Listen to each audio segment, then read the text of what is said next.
जय जिनेन्द्र। आज छठा दिन है और हम दयानंद राय जी के द्वारा रचित दशलक्षण धर्म पूजा के छठे अर्घ्य उत्तम संयम धर्म के ऊपर चर्चा कर रहे हैं। निश्चय से तो आत्मा क्योंकि आत्मा का स्वभाव संयम है, इसलिए संयम स्वभाव की आत्मा के आश्रय लेने पर जो निर्मल पर्याय प्रकट होती है वो ही उत्तम संयम धर्म होता है। अब देखते हैं क्या कहते हैं दयानंद राय जी। काय छहो प्रतिपाल, पंचेंद्रिय मन वश करो, संजम रतन संभाल, विषय चोर बहु फिरत है। अब यहाँ पे व्यवहार संयम की बात की गई है, क्योंकि हमको निश्चय से तो सब ओर से अपने उपयोग को संयमित करके अपने स्वरूप में लगाना होता है, और ऐसे स्वरूप में लीन रहने वालों को सहज रूप से दो प्रकार का संयम होता है। व्यवहार संयम में दो प्रकार का संयम होता है। तो एक तो होता है प्राणी संयम और दूसरा होता है इंद्रिय संयम। तो उत्तम संयम धर्म में 6 काय के जीवों की रक्षा और पंचेंद्रिय और मन इनको वश में करने की बात कही गई है। तो काय छहो प्रतिपाल, काय छहो ये प्राणी संयम के लिए कहा है। काय छहो प्रतिपाल, 6 काय के जीवों की रक्षा करने को, क्या तो ये क्या हो गया प्राणी संयम। फिर नेक्स्ट लाइन में क्या कहा, पंचेंद्रिय मन वश करो। तो पंचेंद्रिय मन वश करो ये इंद्रिय संयम के लिए कहा है। और षट काय के जीव कौन से, 6 काय के जीव कौन से हैं जो पहली पंक्ति में कहा, तो वो आगे चर्चा वो आगे की पंक्तियों में कर रहे हैं। तो 5 इंद्रिय और मन की बात भी पुनः की है उन्होंने। और फिर कहा संजम रतन संभाल, संयम एक बहुमूल्य रत्न है और इसे लूटने के लिए पंचेंद्रिय के जो विषय कषाय रूपी चोर हैं वो निरंतर चारों ओर चक्कर लगा रहे हैं। तो कवि सचेत कर रहे हैं यहाँ पर कि संयम रतन संभाल, कि संयम को रतन की तरह संभालो, उसको रत्न की तरह संभालने के लिए कह रहे हैं। और क्यों संभालना है उसका लॉजिक क्या दिया है कि विषय चोर बहु फिरत हैं, क्योंकि चारों विषय रूपी चोर घूम रहे हैं। जैसे हम रत्न की संभाल चोरों से बचा के करते हैं, उनसे करते हैं, चोरों से बचाते हैं, और वैसे ही ये विषय भी चोर है। तो भौतिकता की जो चकाचौंध है चारों ओर जगत के अंदर हमको दिखाई देती है, सारा ही जो जगत है वो 5 इंद्रिय और विषय भोगों के अंदर, 5 इंद्रिय मन के विषय भोगों में ही लगा हुआ है। तो हमारी रुचि भी उसी ओर जाने की संभावना है, इसलिए संयम रूपी रतन हमें अपने अंदर संभालना होगा। तो इसलिए कहा संजम रतन संभाल। फिर आगे कहते हैं उत्तम संजम गहु मन मेरे, भव भव के भाजे अघ तेरे, सुरग नरक पशु गति में नाही, आलस हरन करन सुख ठाही। उत्तम संयम कहूँ मन मेरे, कि उत्तम संयम मेरे मन में रहे। अब कवि अपने मन को समझाते हुए कह रहे हैं, या हमें भी अपने मन को समझाना चाहिए कि उत्तम संयम को हमें ग्रहण करना चाहिए। और क्यों करना चाहिए, भव भव के भाजे अग तेरे, इससे क्या होगा कि तेरे भव के जो अनेक जन्मों के में बंधे हुए जो पाप हैं वो भाग जाएंगे, कट जाएंगे।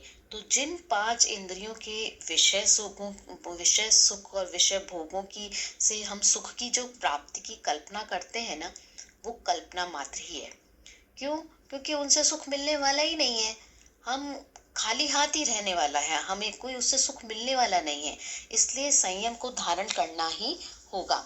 फिर आगे कहते हैं कि जो संयम धारण करने के से जो हमारे भव के भाजे अग तेरे कहा है कि जो पाप है हमारे बहुत भवों के, वो कहेंगे भाजे नष्ट हो जाते हैं या नष्ट हो जाएंगे।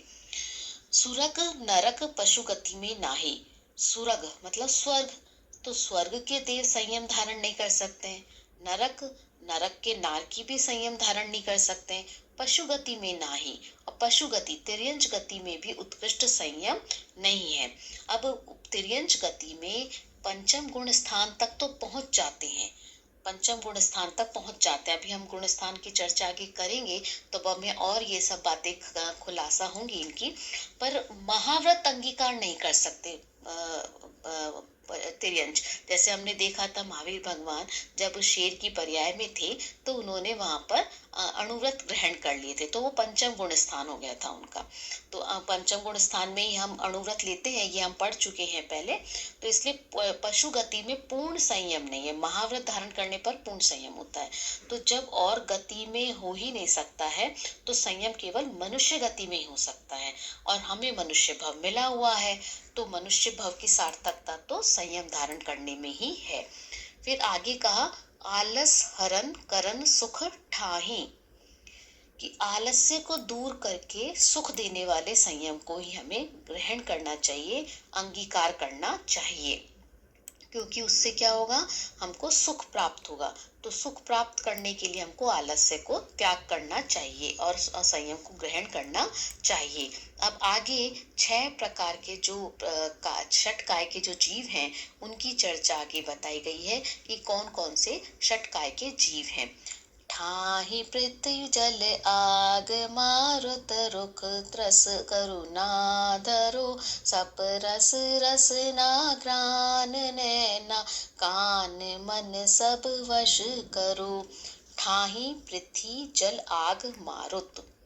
अब यहाँ पे क्या कह रहे हैं, यहाँ पे प्राणी संयम के लिए बात कर रहे हैं कि पृथ्वी का एक पृथ्वी का एक जल, जल का एक आग, अग्नि का एक मारुत, वायु का एक, और रुख मतलब वनस्पति, रुख वृक्ष के लिए कहा है, तो वनस्पति का एक।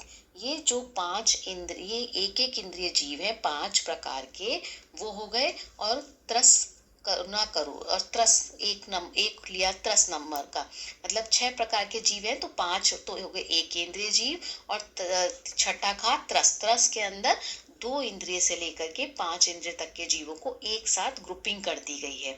तो उनके लिए कहा कि उनके प्रति करुणा धरो, तो इन सब के प्रति हमें करुणा करनी चाहिए। अब 6 काय के जीवों की रक्षा में हमारा ध्यान पर जीवों की रक्षा की ओर ही जाता है, पर कभी ख्याल आता है कि मैं भी तो स्वयं एक जीव हूँ, इसका हमको ध्यान ही नहीं रहता है। सच बात तो ये है, और हम मिथ्यात्व और कषाय भावों से हमने अपने इस जीव की, अपने इसकी निरंतर अपने भाव प्राण का घात कर रहे हैं। भाव प्राण मतलब जो अंदर की तरफ है, द्रव्य प्राण जो शरीर का होता है, तो भाव प्राण का हम घात कर रहे हैं। तो इस महाहिंसा की तो हमको खबर ही नहीं होती है, हम सिर्फ बाहर बाहर की हिंसा की ओर ही विचार करते हैं। और फिर इंद्रिय संयम के लिए इन्होंने क्या कहा, सपरस रसना घ्राण नैना। सपरस स्पर्श, स्पर्शन इंद्रिय, रसना तो जो हमारा टेस्ट से रिलेटेड है, रसना इंद्रिय। और फिर क्या कहा, घ्राण तो घ्राण इंद्रिय, सूंघने से संबंधित। और फिर लिया नैना यानी चक्षु इंद्रिय, देखने से संबंधित। और फिर कहा कान, मतलब हमारा कर्ण इंद्रिय के लिए कहा कान। मन, और मन भी एक इंद्रिय है, इन सबको वश में करो। तो इन सब में हमारी जो प्रवृत्ति जाती है चंचल मन होने के कारण से, इसलिए हमको इनको वश में करना चाहिए, ताकि इनसे क्या होगा, हमारा इंद्रिय संयम सध सकेगा। क्योंकि क्या होता है कि इंद्रियों को तो तोड़ना फोड़ना नहीं है, यहाँ पे इंद्रिय को जो कहा है कि इंद्रिय संयम करो, उसका मतलब ये नहीं कि इंद्रियों को कोई हमें तोड़ना फोड़ना है, बल्कि उनको भोगो, और उनके माध्यम से जो होने वाली जो ज्ञान है, ज्ञान की बर्बादी है, उसको रोकना है। क्योंकि हमारा पूरा अटेंशन इंद्रियों का के भोगों में और उनके विषयों की तरफ ही लगा रहता है, तो उससे हमारा ज्ञान बर्बाद होता है, हमारा समय बर्बाद होता है। तो उसको रोकने के लिए बात कही गई है। अब क्या है कि षटकाय के जो जीव हैं उनकी रक्षा और रूप जो अहिंसा है, और पंचेंद्रिय के विषय का त्याग रूप जो व्रत है, इनकी बात जब भी होती है ना, तो हमारा ध्यान क्या होता है, केवल द्रव्य प्राण रूप घात, मतलब कि जो शरीर से जो घात किया जाता है, मतलब जो किसी एक किसी का एक किसी एक इंद्रिय जीव, दो इंद्रिय जीव, तीन इंद्रिय जीव या चार इंद्रिय जीव, पांच इंद्रिय जीव हैं, इनके जब प्राणों का घात होता है, और या फिर हमारे जो इंद्रियां हैं उनके उनके द्वारा हम जो बाहर में भोग करते हैं, तो भोगों के प्रति जो हमारी प्रवृत्ति होती है ना, उसके त्याग की ओर ही हमारा ध्यान जाता है। जबकि देखा जाए ना, तो विषय सेवन के अंदर अभिलाषा मूल होती है। अभिलाषा मूल मतलब इच्छा ही मूल होती है विषय सेवन के अंदर। तो अभिप्राय में जो हमारे वासना बनी होती है ना, एक इच्छा बनी रहती है ना, कि इसको भोग लूं, उसको भोग लूं, तो उसकी ओर हमारा ध्यान ही नहीं जाता है। तो क्या होता है कि बाहर के जो हिंसा का त्याग करते हैं हम, और इंद्रियों के विषयों की प्रवृत्ति नहीं होने का नाम हम संयम समझ लेते हैं, कि बाहर में हिंसा का त्याग कर लो और इंद्रियों का विषयों के सेवन की में प्रवृत्ति ना हो, तो उसका नाम संयम है। पर अगर ऐसा होता तो फिर तो देवगति में संयम होना चाहिए। क्यों? क्योंकि जो 16 स्वर्ग के ऊपर सर्वार्थ सिद्धि के जो देव होते हैं, सम्यक दृष्टि अहमेंद्र होते हैं, उनमें तो ये प्रवृत्ति होती ही नहीं है। हिंसा की प्रवृत्ति और साथ में ये भोगों की प्रवृत्ति बहुत कम होती है, ना के बराबर पाई जाती है।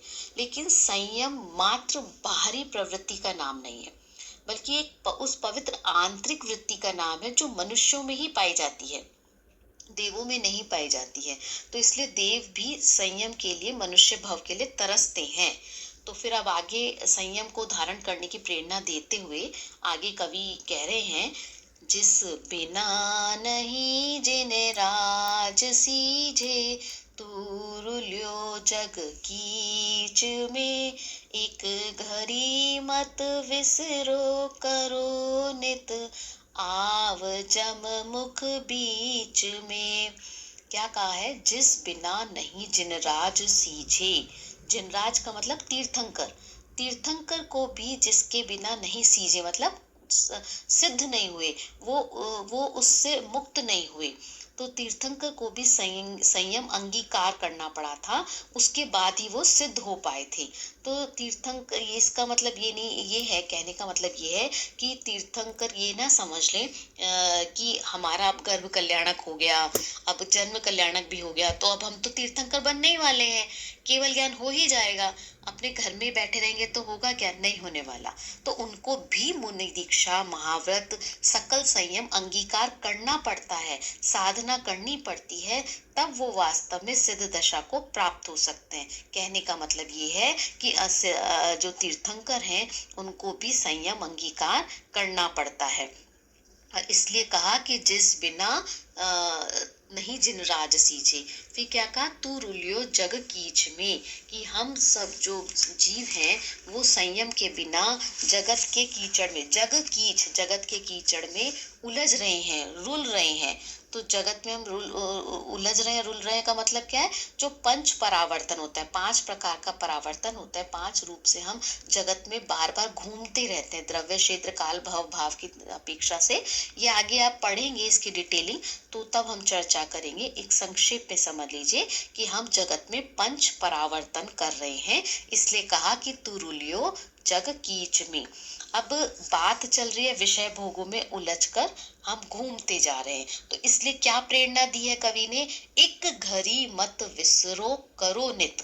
एक घड़ी के लिए भी, एक घड़ी के लिए भी संयम को मत भूलो। मतलब वो निरंतर जो हम मौत की हमको एक आशंका है ना, क्योंकि रिटर्न टिकट तो सबके पास में है, तो मौत की आशंका तो सभी के पास में है। तो ऐसे आशंका से घिरे हुए मनुष्य को प्रेरणा देते हुए कवि कह रहे हैं, दयानंद राय जी, कि एक घड़ी के लिए भी संयम को मत भूलो। ये सोचो कि अभी हम जो विषय कषाय भोगों का सेवन कर रहे हैं, बाद में संयम अंगीकार कर लेंगे, तो लेकिन जिस समय विषय सेवन कर रहे हो उसी समय मरण हो गया तो किस समय फिर संयम धारण करोगे?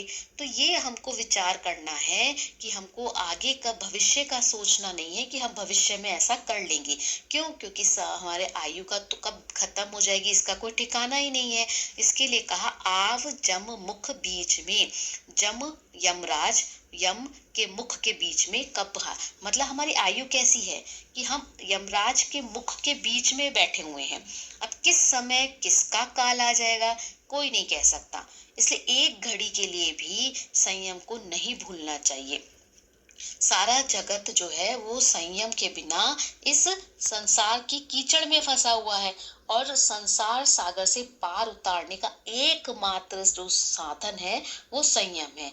इसलिए कहा कि निश्चय से तो हमें अपने उपयोग को समेटकर अपने में लगाना है। निश्चय से तो संयम वो है, ये तो हम व्यवहार से संयम कहते हैं, इंद्रिय संयम और प्राणी संयम। लेकिन निश्चय से जो हमको करने योग्य है वो है निरंतर अपने उपयोग को अपने में समेट करके लगाना है, अपने में लगाना है। और व्यवहार से क्या करना है? इंद्रिय संयम और प्राणी संयम का पालन करने का प्रयास करना है। तो उपयोग को पर पदार्थ, दूसरे पदार्थों से समेटकर निज में लीन होने का नाम ही उत्तम संयम है। जय जिनेन्द्र।